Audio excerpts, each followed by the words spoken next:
My name is Corinne Sweet. I was the chair of the Books Committee at the Writers Guild for about the last 7 years, up until last year, just up until the last AGM. Been a member of the Writers Guild for about 25 years, for which I'm very grateful. And I'm somebody, like many of us, where I have many different jobs. I would say that the most of my working life, I've been a campaigner, a teacher, a writer, been a journalist for about 25, 30 years, been a broadcaster for about 25 years, but latterly trained as a psychologist and also a psychotherapist. So I work as a psychotherapist 3 days a week. Right now, I'm in a therapy room in Barnsbury, where I work on a Thursday between clients. And I used to be an agony aunt in sort of women's magazines. I was in Big Brother. I was one of the psychologists on Big Brother 7, 8, and 9, which was a very interesting experience. And I do lots of kind of commenting on stuff in everyday life from a psychological perspective. So I'm one of those people who's quite hybrid in that I'm sort of the writing side of me, the journalistic side of me. I write books. I've written about 26 books on, a lot of them have been self-help psychology kind of books, but I've also written a lot of miserable memoirs and biographies and things like that. And I'm also a screenwriter, so I've written quite a lot of screenplays. And drama and stuff like that. And I see myself very much like most of us in that I'm a jobbing freelancer who's managed to survive, quite a long time. And of course, that's why burnout is one of my favorite subjects, because I've been there a lot. I've been to burnout and back several times. And I think if you're a writer and a freelancer and you're somebody who lives by your pen or your keyboard or your wits or whatever, most of us hit a point where we find things really quite difficult. So this talk is going to be, first of all, what is burnout? We're going to look at what it is, how to spot what it's about, what's the difference between burnout and a breakdown, what's the difference between burnout and everyday anxiety, generalized anxiety, and then what to do about it, and how to develop a kind of writer's toolkit to deal with burnout. Because I have to say, I think burnout is just part of life, part of being a writer and trying to make your way in the world. And at some point, most of us are going to feel a certain level of overwhelm, exhaustion, etc. And really, it's what to do when you feel it's reached a level that you are no longer really able to function. And that's something most of us fear, but then when it happens, we have to deal with it. So the first thing is, what are the symptoms of burnout? What should we be looking out for? This may sound ridiculous because most of these things are to do with how we feel in the winter, how we feel after doing a big project, how we feel at the end of a book or when we've been working hard. But you feel tired and drained, but most of the time. It's a feeling of enervation, sometimes boredom, a feeling of slump, can't be bothered. A feeling of being trapped, helpless, defeated. I'm sure, most of us know that there's so much going on in the world that if you read the news or you read any news feeds for about 3 seconds, you can begin to feel helpless, defeated and trapped. But it is a feeling of, oh my God, I've got into this situation. How am I going to get out of it? And feeling overwhelmed. Feeling a bit detached and alone. There's a psychological term of detachment or sort of out of body experience sometimes people have. disassociation. Sometimes when the input is too great into our central nervous systems, we sort of cut off because we can't cope with the level of overwhelm. And then we're kind of looking at ourselves from the outside, or we feel unreal. And sometimes when people begin to feel panicky about things, you feel sort of unreal. You feel a bit weird. You feel a bit shaky. You feel a bit wobbly. You feel detached from things. Or you maybe don't care. You know, your cat dies and you don't care. Well, actually, maybe that's just how you are. Another symptom is drowning in self-doubt. I think part of burnout is the overwhelm that you're feeling from too much to do, too little time. You can end up catastrophizing. You can end up feeling, oh, you know, I'll never get any of this done and I can't do it anymore. So you begin to think you've lost it. You've lost your powers, your magical powers or your writing powers, what sometimes people call writer's block, which I think writer's block is really just a lot of fear that's got bunged up. It's like a blocked sink. You just get sort of bunged up with it.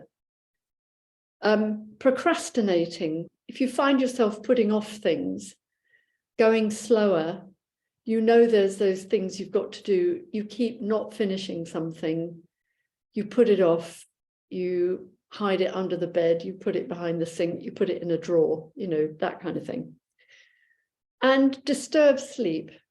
Your sleep, you wake up, your mind is racing, you've got invasive thoughts, you keep going round and round and round on something like a mouse on a wheel. And the burnout feeling is a feeling of slump, a feeling of detachment.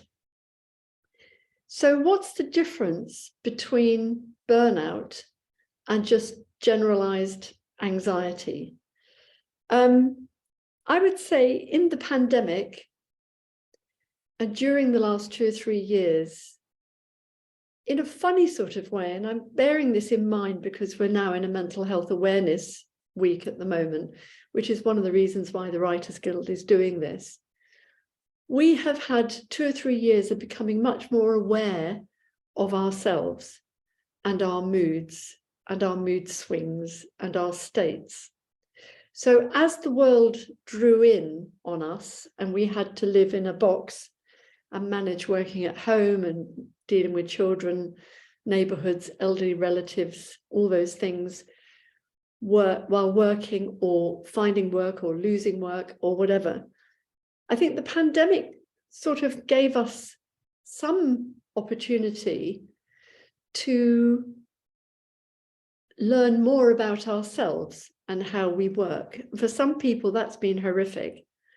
And for other people, it's been, actually, that's quite interesting. If I dance around the kitchen, I feel better.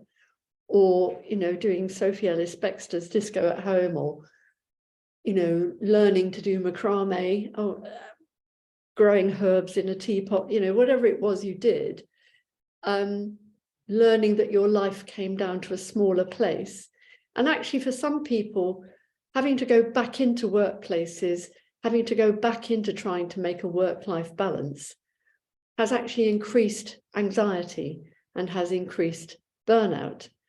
As a therapist, I see a lot of couples and I see a lot of individuals, and I see people who have really struggled in the transition back from the pandemic into life. And as we know, one of the headlines today is there's 2.5 million people who are ill at the moment, who are not going into work, who are feeling really under the weather and under the cosh. And a lot of that is to do with sort of mental health issues and also transition. And a lot of those people, where they may have long COVID or they're simply burnt out, because I think the whole experience of the pandemic and trying to return back to life has been so enormous. But what is the difference between that simply and anxiety? Anxiety is something that many of us live with. I'm a very anxious person and I have always had anxiety. Anxiety is where you have often unbidden feelings of dread or fear, or you might get the shakes, or you might get a panic attack, which is you feel breathless, you feel unreal, you feel scared, and you have a lot of intrusive thoughts where you're worrying a lot about the past and regretting, or you're getting very worried about the future, or you're thinking, what if? And you limit your life from it. You tend to shut things down. You tell yourself you can't achieve something. And it can really be an unbidden series of experiences. So anxiety is something many of us are hardwired to have from our family histories and our genes, not only from our experience, we learn the patterns from our parents, but also, and our carers, but also we may have a genetic predisposition to be anxious, and that's what's called generalized anxiety disorder. And I think in the modern world, many of us are trying to come to terms with it through using things like mindfulness, meditation, exercise, yoga. And I will come back to this at the end when I talk about some solutions. But the thing about burnout is it's slightly different from just feeling anxious. It's a state that you can't really sort of get out of. It's a state where you are kind of sinking into it, and you wake up in the morning, you don't feel refreshed. You might have been waking up during the night. You feel just heavy and you've lost your appetite, or you're just feeling you can't be bothered. And I think that's actually when you really have to start thinking about, do I need to get some help with this? The reason is that burnout and a breakdown are different things. A burnout will begin to affect your physical health and your mental health. If you don't attend to what you need to attend to in yourself, there is a chance that when it's sustained for a very long time, you will eventually go into a breakdown. And a breakdown really is where you just collapse. You just go, that's it, had enough, fed up with it. And where you really can't get out of bed. And you might even hit what we call hitting the wall, where you feel suicidal, you feel dark, you just feel, I can't be bothered, I don't want to go on, it's better if I wasn't here. Now, I'm saying these things guardedly because I don't want to trigger people, but I do think we also need to recognize that these are real feelings, and you can feel them, and you can feel them fleetingly, or you can feel them a bit longer. And I also want to say that if you can hang in with it, you usually will get past it. And I would like to say that I think burnout, the beginnings of burnout, the beginnings of feeling exhausted, the beginnings of feeling overwhelmed, the beginnings of feeling I'm overloaded, is like a signpost. It's something that tells you, I need to attend to myself. I've had enough for the moment, and I would like to actually take a break. And one of the things I hope to get across in this little talk here is I think it's important at that point to say, okay, what do I need? We have to take ourselves seriously. We have to be kind to ourselves, and we have to listen to what our bodies and our minds are saying to us. If you don't, you then begin to go towards complete breakdown, which will mean you'll get a physical illness, you could get a chronic illness, you could get something serious, or you get a complete flatline where you just need to go to bed. Of course, it's still a signpost. It's still telling you the way I'm living my life right now is not working. The way I'm approaching things is not working, and I need to attend to it. So how I say with people that I work with and with myself, when I reach that point, I say to myself, okay, I need to take my own hand and take myself and do something about it. So for instance, last weekend, I had a really, really busy time.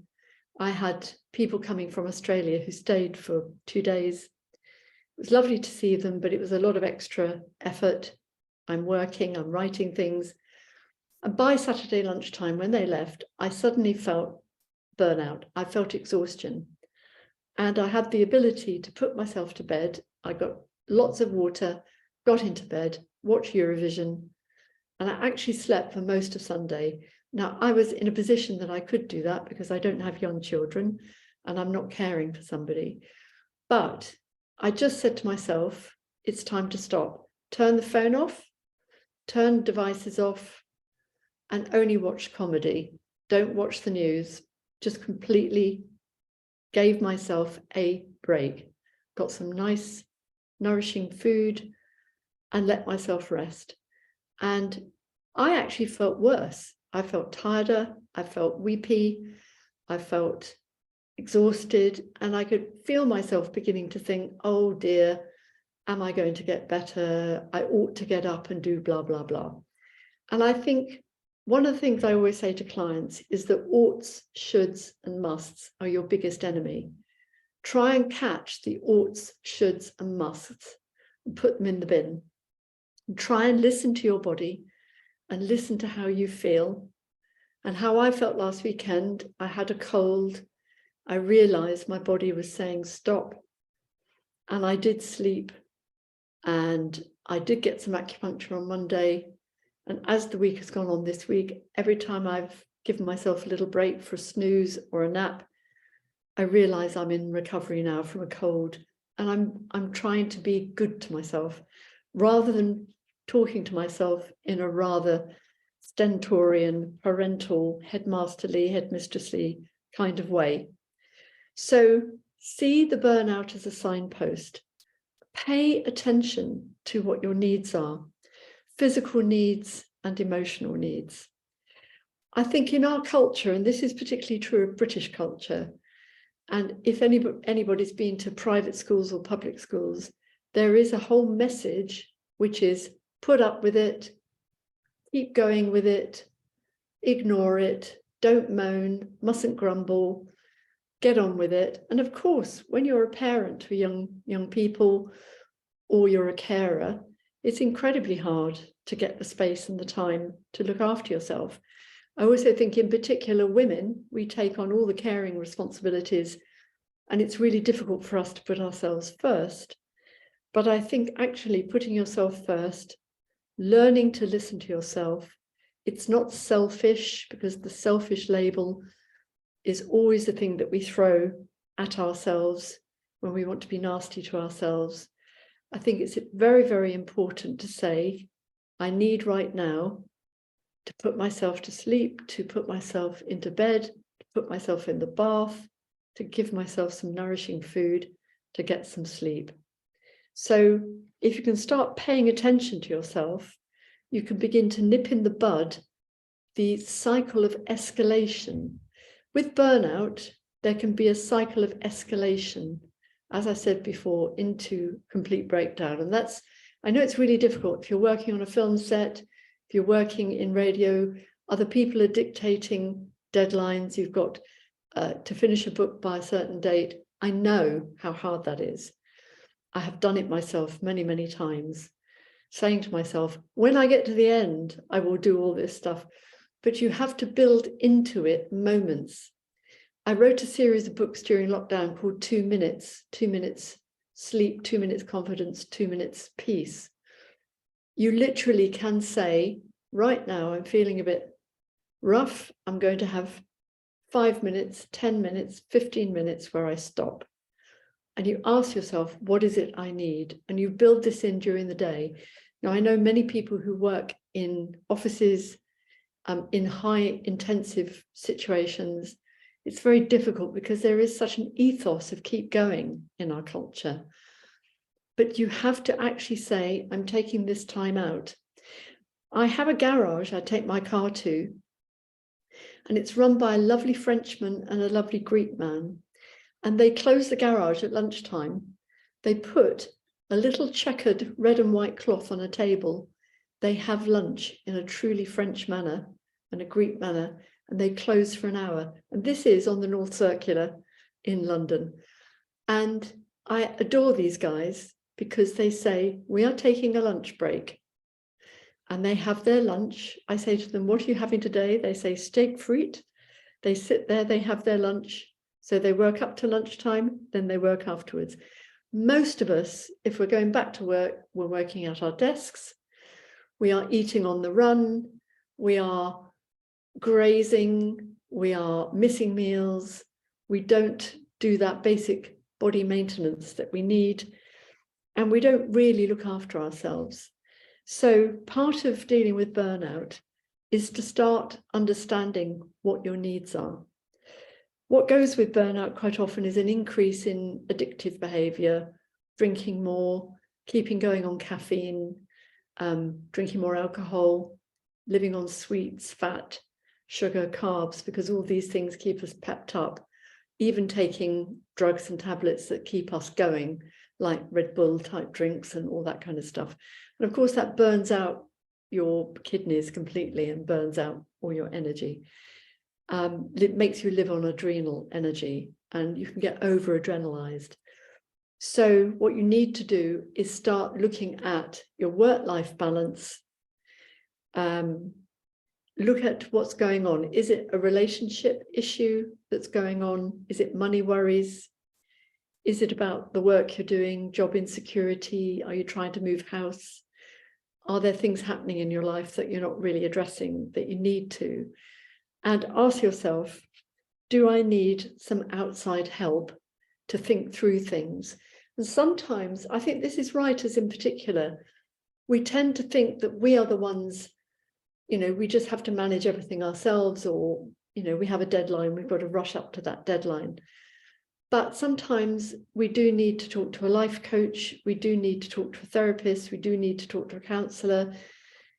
If you can't afford those things, even just going to the GP and saying, I feel under the weather, even making an appointment with somebody, or even just talking to somebody online, reaching out to a friend, can actually begin to boost your immune system. Because when you burn out, your immune system is challenged, then you're more susceptible to colds, flus, illnesses, recurrent COVID, whatever. And I think if you can actually say to yourself, I need some help, I need to reach out to somebody, it will do an important thing. And this is particularly important for writers. It will help you deal with any rejection that comes your way. And it will decrease the feeling of isolation. A lot of us feel as writers, I think, that we're different, that nobody understands us, that we are living in an isolated place that other people don't understand. Even if you're in a marriage, your partner or your live together person might be thinking you're not achieving enough, so there's pressure on for money or achievement, and they don't really understand your pressures of meeting deadlines and rewrites and all that kind of stuff. So it's important, if you're feeling these burnout symptoms, to really start saying to yourself, what is it I need to do for me? I wrote a book called Overcoming Addiction, which is about learning to identify your own needs and meeting them for yourself. Now, a lot of us feel that we've got needs that want to be met, but we want somebody from the outside to meet it for us. That's why we get angry with people when they don't get us and they don't give to us what we want when we want it. But part of being grown up is actually having to say, I need this from you. I need to do this for me. Intellectually, spiritually, physically, emotionally, creatively, I need this. And I need to give it to myself. And I have to say, in my own life, this has been, something I have had to learn to do, that if I expect my partner to read my mind, book that weekend away, buy me those flowers, cook the dinner when I don't want to, and I don't say it, I can get very angry or I can get very disappointed. Part of dealing with burnout is to learn to articulate, okay, I need this. I need you to help me with this. I need you to support me with this. Would you be willing to? And level with people. So how to contend with burnout, how to unburn, how to get better from burnout. First thing, acknowledge it. First thing is recognize it. All the symptoms I've talked about so far. Acknowledge when it's happening. Put things on hold a bit. Prioritize. Work out what you can drop. What's not really important. You know, we can all say, oh, I've got all these things to do. I've got this holiday to organize. I've got family coming. I've got people say to me, oh, I've got all these things happening. I've got to deal with it all. You don't. You can say, actually, these unessential things, non-essential things are going to go. And excuse me, I'm going to have a sip. You have to actually say, these things are going. I'm now prioritizing this. If you have a deadline to meet and you know you must meet it because that's going to bring in the money, that's what you have to do. You need to talk to somebody, reach out to somebody. You need to acknowledge it to yourself, go to the GP, see if you can get onto a waiting list for counselling. There's private people you can talk to. Get some exercise. Exercise is really important. We knew in lockdown that going out for that walk, getting some exercise, moving, getting around the living room, when we get static, everything just slumps. So getting some exercise, allowing yourself time off to go for a walk in the green. We know getting out into a green space, fresh air, swimming, anything where you just take 10 minutes. Diet, very important, because it's very easy to just snack, easy junk food, McDonald's, just the whatever comes to hand, leftovers. Now, I know we're living in a time of increased cost where all the nice foods and exotic foods and expensive foods, you know, it's got very difficult. But I think as writers, we need to feed our brains, we need to eat good stuff, and just little and often make sure you do have your 5 a day and lots of water. Try and cut down on the caffeine. Have caffeine, obviously. Who can live without a cup of tea and coffee? But don't just burn out on tea and coffee. And at the end of the day, try and reward yourself with something that's not always wine o'clock, not always alcohol, not always drugs to slow down. Because I think there's such a pattern. I mean, it's the cliche about writers with drink and drugs. You know, so many of us just reach for the drink and drugs and the pub and the whatever. But it doesn't actually work. And long term, it just doesn't work. And it doesn't improve your writing or your creativity. There's a great book called The Thirsty Muse, which is about the fact that all these myths about writers having to be boozers, sort of Ernest Hemingway type characters, on the whole, it destroys your creativity in the long run. So try and do things in moderation and try and learn some very basic meditation and mindfulness. I've written a book called The Anxiety Journal, and I've written a book on mindfulness called The Mindfulness Journal. And both these books got nice pictures in, done by a lovely artist.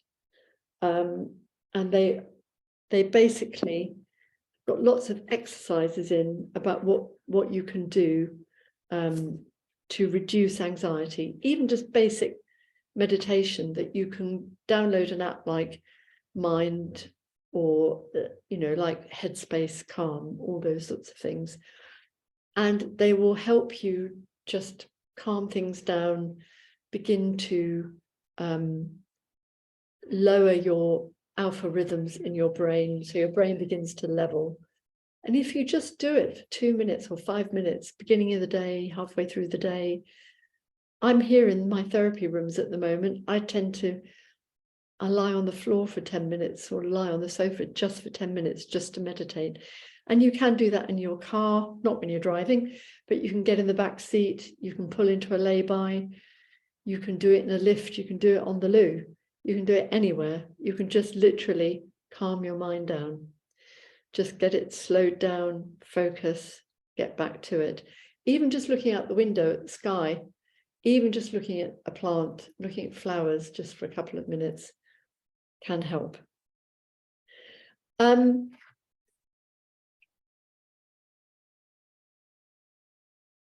of the key things for us with burnout and the anxiety that can be triggered by burnout is you might get panic attacks. If you do, you can learn how to manage them. You can learn to breathe into them. If you're feeling panicky, get outside, get some air, count to 10, count to 20, count to 100. Tell yourself that all will be well.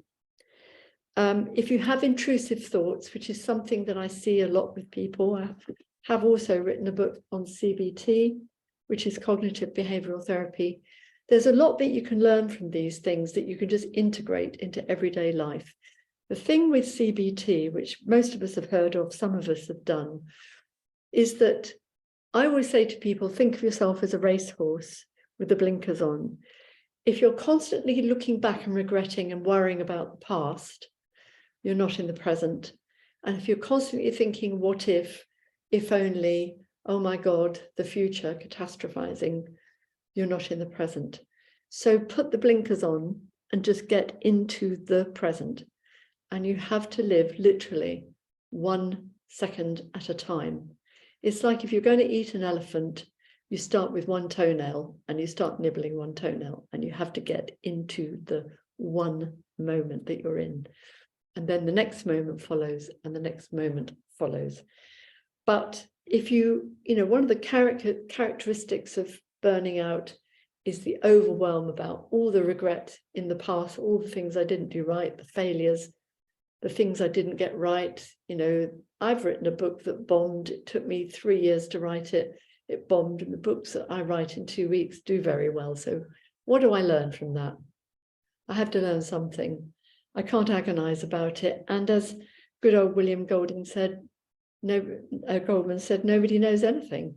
So we never know why some books are fantastic rave successes and other ones just don't get anywhere. It's just, there it is. That's what happens. Just do the next thing. Just keep going. The biggest thing about burnout is catastrophizing. We just catastrophize. And again, it's that big spiral staircase we go down. I always call it the snakes and ladders that we go down. And I think the key thing about that is that know that it's snakes and ladders, that you're going to catastrophize, go down the snake, you can climb up the ladder again. So don't catastrophize. So finally, what is your burnout toolkit? You can develop your own burnout toolkit. So this is the last bit, and then we'll take some questions. And I might ask Kate to field them for me. Excuse me. With burnout, the key thing is to notice your symptoms early. Notice when you're beginning to flatline, when you're beginning to feel, when you're beginning to feel overwhelmed. Just notice it and ask yourself, what do I need? Take your hand and say, what is it you need? An early night, not to go to that party, not to do, I'm going to stop now, I'm going to do something else. Just notice it and attend to yourself. Secondly, give yourself permission to stop, to not be perfect, to be absolutely perfectly imperfect. We are not Mary Poppins. We are not practically perfect in every way. We are impractically imperfect. We are just not perfect. We are human. And I am a humanistic psychotherapist. And that means I'm human, you're human. We make mistakes. We have to dust ourselves off and start all over again. Rest. Most of us need rest without being on a phone, on a device, listening to the radio, watching TV, blah, blah, blah, blah, blah, the noise. We need a bit of peace and quiet and a bit of just downtime. There's a great book called Anatomy of an Illness, and it's about a guy who got himself better from a really bad disease by laughing himself better. Watch comedy. Comedy writers worth their weight in gold. No wonder in the pandemic, comedy and comedy shows went up. No wonder we now see comedy performers as gods. You know, we all need to laugh. The darker it gets, the more we need the light. So laugh. There's laughter yoga. There's laughter exercises we can do. Exercise moderately. Don't use your addictions to relax. Your favorite drugs and drink, use them in moderation. Take a break if you're drinking too much. Just take a break from the caffeine. Let yourself recover. And catch up on sleep. You know, sleep is a funny thing because as we get older, it gets harder. When we've got young children, it's hard.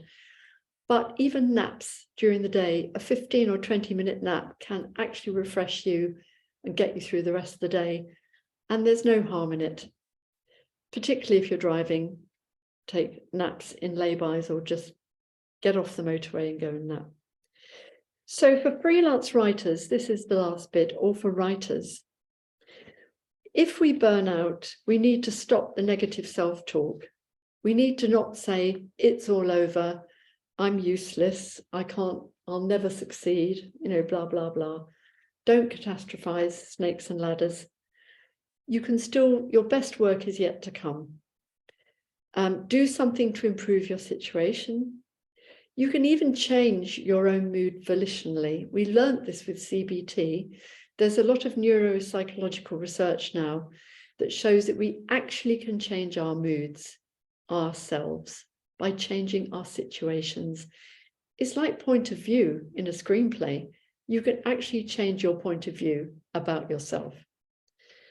Look at what you've achieved. Keep a gratitude journal or an achievement journal, even on a daily basis. Write down 3 things you did today, even if it's getting up, having a shower, putting your knickers on the right way, God knows what. Don't overextend. Make sure you have boundaries. You keep things limited while you're recovering from burnout. Be kind to yourself. Self-soothing, self-care. One of the things that babies do is that they stroke themselves, that they soothe themselves, and we have to soothe ourselves. Employ self-care. It might mean having a massage. I know that's always the cliche, but actually it does help because you get hands-on, you get some muscle relaxant, and have treats that aren't just sugar, chocolate, wine. Have treats that are buying yourself a bunch of flowers, saying well done to yourself. Prioritize, drop things that are not important. Don't sweat the small stuff. And be good to yourself. You know, I do think my daughter learnt to knit in lockdown. I knitted this, I knit stuff. When I'm anxious, I do something with my hands. Take up a craft, take up something that just takes you away from agonizing. And you can always start over. The next minute, the next second is the next moment. So that's what I'm going to say about burnout and recovery. So now I think we'll go over to see if there's any questions. I don't know, Kate, if you're able to. I have a few here. Everyone, I'm going to field this anonymously as we're recording. The first question asks, I was wondering if there was any different advice Corinne could give to freelancers who are having to work full time. I was hit by fatigue, malnourishment, depression, anxiety over the winter, and had to take time off. I'm about to head back in after a really fruitful period of freelance work, and I'm worried about repeating the whole cycle. Oh, I think that's a great question because we've all been there. I've been there many times. I have a pattern of overwork, hit the wall, collapse. I am absolutely aware that's what I do. So it's great that you're aware ahead of time that that's a possibility. So how I see it is this: imagine you're going down into a swimming pool and there are steps down the side of the swimming pool, and you're going to take one step at a time as you get back into work. Work out what the main things are that you really need to help you take one step at a time, and work out what needs dropping so you don't set yourself up for failure. So if you know you tend to try and take on everything, that is going to burn you out. So right ahead of time, with awareness, think, if I do go back into work and I'm still freelancing, what is going to have to go? It might be something you really like doing, but you'll have to give it up for a while as you acclimatize to sort of expanding the elastic again, so that you can begin to go, okay, how is this going? And have daily check-ins. How did I do today? Where is it chafing? What is it that I'm finding a bit too much? Because we try and keep all the plates spinning, and sometimes we just drop the lot. So keep the essential plates going, add in one plate at a time, and notice when it's just too much, pull back a bit. So it's just like when you're driving, you sort of use the clutch just to slow down a bit and then speed up again on the accelerator. But it's awareness, and this is Mental Health Awareness Week. It's awareness of self. What I'm hearing in this question is anxiety. And the anxiety is, oh my God, I burnt out. I don't want to go there again. That's just anxiety about it. So take it one step at a time. Turn the anxiety button off if you can. Don't catastrophize about it, but get into the present and just keep in touch with yourself. Check yourself daily. So one thing to do, keep a little booklet or write it in your phone. How did I do today? How am I going? How do I feel? Great, thank you. The next question asks, could you expand more on the catastrophizing aspect? How do you get out of that frame of mind? This is a great one because I'm a great catastrophizer. I'm probably catastrophize for the Olympics if I could. Catastrophizing is when we say, oh my God, OMG, it's just too much, and this will happen, and then that will happen, and then it's like links in a chain. It gets bigger and bigger and bigger and bigger and bigger and bigger. And then, I see it in my clients who say, oh, I didn't do this, and then my mother will hate me and my father will hate me, and then this will happen, then I'll be homeless, and then and it's where you just blow up the balloon till it bursts. And the thing with catastrophizing is to nip it in the bud. You have to nip it. You have to catch the beginnings of it. Oh, I'm beginning to catastrophize. I'm beginning to go down the snake with the ladder, so I'm beginning to go down that spiral staircase. I can do this easily, and I have to catch it and stop. And this is neuroscience is telling us that there's a wonderful guy called Mathieu Ricard, and he wrote a book called Happiness. And he was a neuroscientist who became a monk. And I've been to some of his talks. His father was a poet, and he wrote a book about the talks between him and his father. He just said they put him in an MRI scan and they looked at his brain. And when he meditates, his brain has got more space in it, clear space for thinking, because he calms his brain down.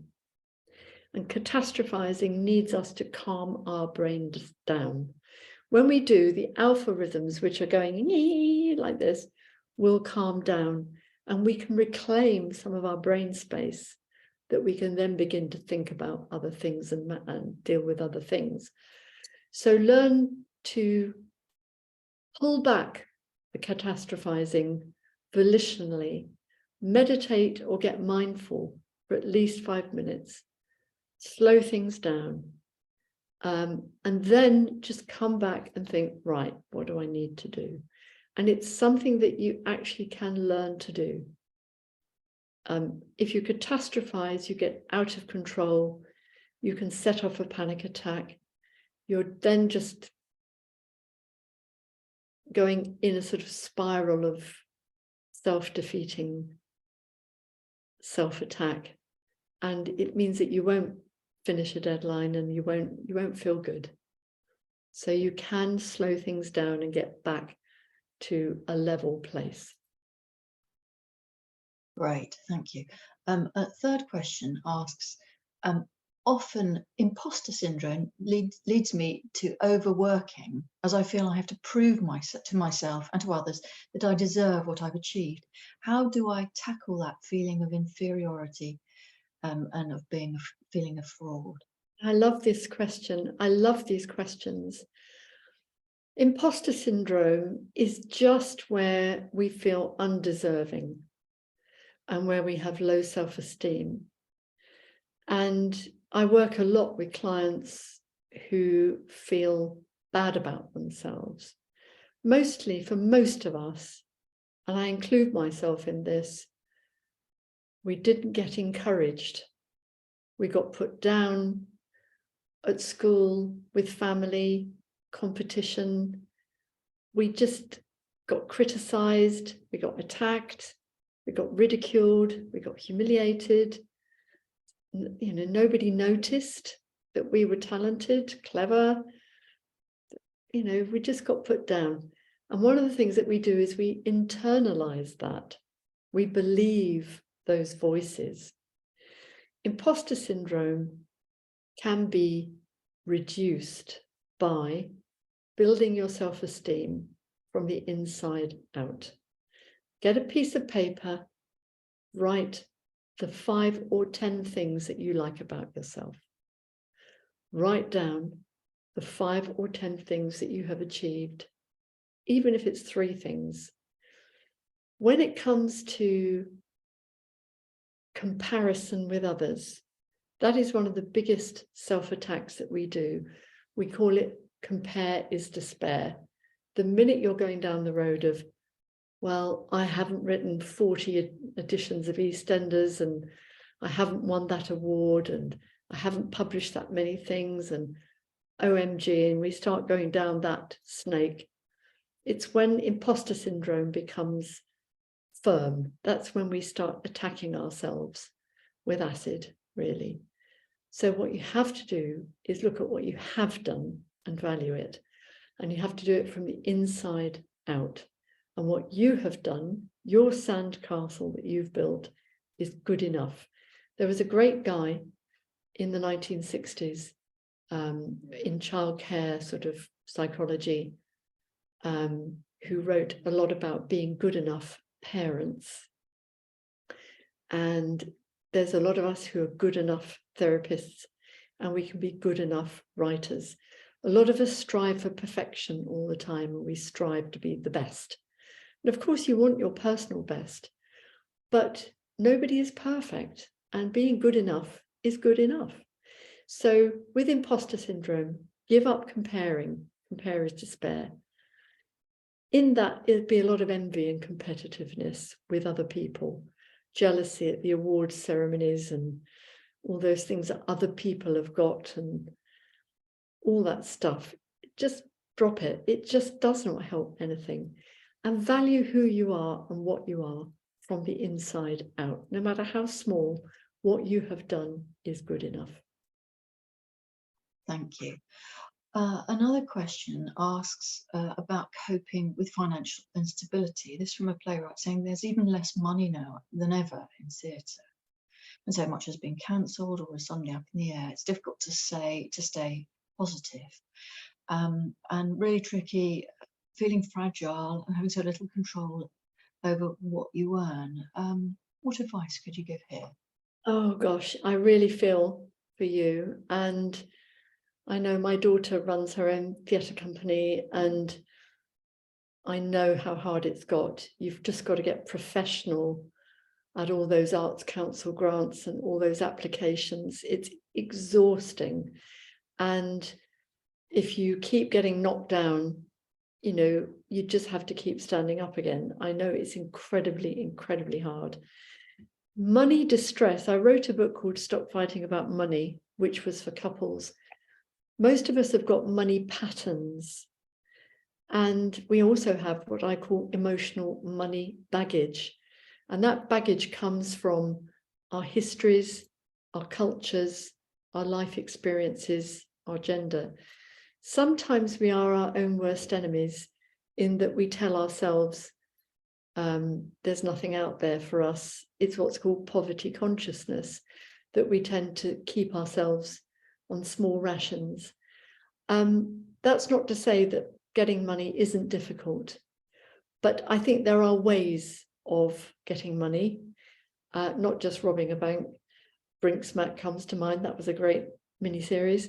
But I think there's ways of getting strategic about money. I mean, I'm sitting here today, I'll go back to work after this, and then I'll be writing tomorrow, you know, so we're all juggling. We all have to do the plate spinning. But the key thing with money is to get savvy about it, go on some financial planning courses and get help from somebody who's good with money, and don't give up. You know, don't just get defeated. I think there's always somewhere, some way of finding some money. And I know with applications, people now are finding people to help them use the right language, use the right terms. You might need to hire somebody to help you write those application forms if you're not great at that kind of thing. But I believe that if you keep going, you will get there. And sometimes, you know, we need to actually take a break, step back and think, if this isn't working, what else do I need to do? Certainly when you're burnt out, it's difficult to get up again and keep going. So sometimes you need to take a break and do something completely different and come back to it. And be gentle with yourself as you do that. Don't label it failure if you do have to stop and reassess. And sometimes some ideas you have to let go of. If something just gets repeatedly knocked back, sometimes you have to start again and say, maybe this idea is not the right time and the right moment. That's how it is. But be good to yourself as you do it.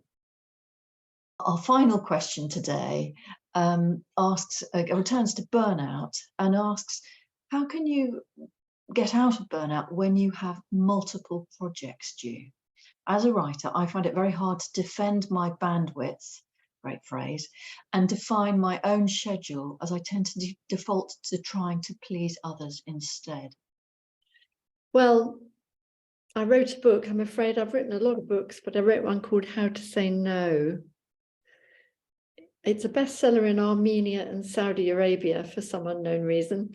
I think I'm the Norman wisdom of the therapy world. You have to learn to say no because you can't actually please everybody.